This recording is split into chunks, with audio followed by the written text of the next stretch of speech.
So, in a significant step towards transparency and accountability, Ghana's new president, John Dramani Mahama, has publicly declared his assets, making a significant shift in Ghana's governance. This declaration, submitted to the Auditor-General at the Jubilee House, provides a full account of his financial holdings and properties. Oh, photographers.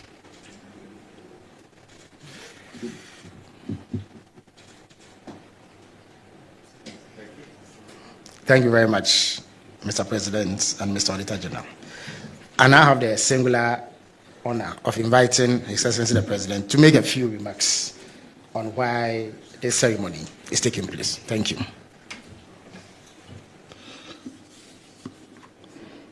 I was just looking at the statute on assets declaration, and under Article 286 of the 1992 Constitution, it names the President, the Vice President, Ministers and Deputy Ministers, Members of Parliament, and judges. And then again under Act 550, Public Office Holders Declaration of Assets, it includes public officers, including those in the civil service, public corporations, and statutory boards. Then it also includes chief executives of all public corporations. It includes district chief executives, and then members of the Council of State.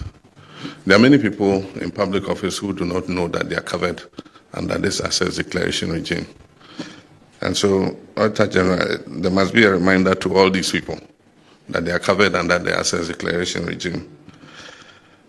And so I have presented mine this morning, and let me make a few remarks. Senior government officials present, the Auditor-General and staff of your department, we're very happy to have you here this morning at the presidency, friends of the media.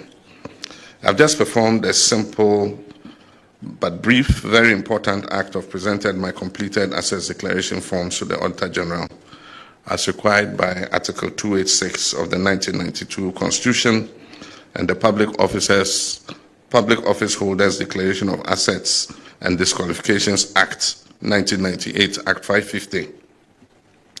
Ghana's assets declaration regime and its related activities have often been shrouded in secrecy, and only unless in special circumstances, compliance is often difficult to measure. In times past, I would privately have presented these forms to the Auditor-General in fulfillment of my statutory obligation. I've taken this step of presenting these forms publicly as a way of injecting some openness and transparency into the process of assets declaration.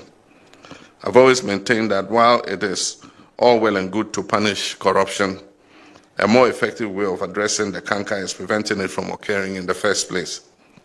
I honestly believe that if properly curated and enforced, the assets declaration process can become a sustainable tool for tackling corruption.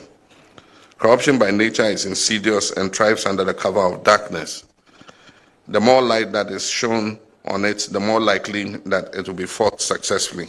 And again, President Mahama believes that beyond punishing corruption, preventing it is a key. So he has urged all his government appointees to follow suit or risk losing their positions. I've also taken this step to send an unmistakable signal to all public office holders, especially those that I have appointed, that I take the declaration of assets very seriously and expect full compliance from them. I've asked the Chief of Staff to send word to all appointees to ensure that they declare their assets by the end of the first quarter of this year, that is by 31st March 2025. I wish to stress that any appointee failing to meet this deadline would face severe sanctions, not excluding removal from office. Even as we strive to hold past government officials accountable for their stewardship, I deem it even more imperative to enforce anti-corruption among our present public office holders. Charity, they say, begins at home. I'm therefore determined to take the necessary steps to ensure that we fight corruption vigorously so that the precious little resources that have been entrusted to us by the Ghanaian people are used only in their interest. There have been issues raised about the effectiveness of the current assets declaration regime. We must take advantage of the current constitution review process to strengthen the assets declaration regime to make it more relevant to changing times.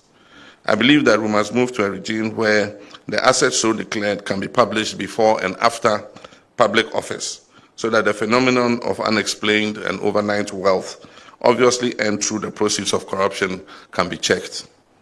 I trust that a healthy debate can be had over this issue and consensus built on the way forward, so that collectively we can defeat the unwholesome canker of corruption. I thank you for your kind attention. Thank you. But the question is, would this move set a new precedent for Ghana's leadership?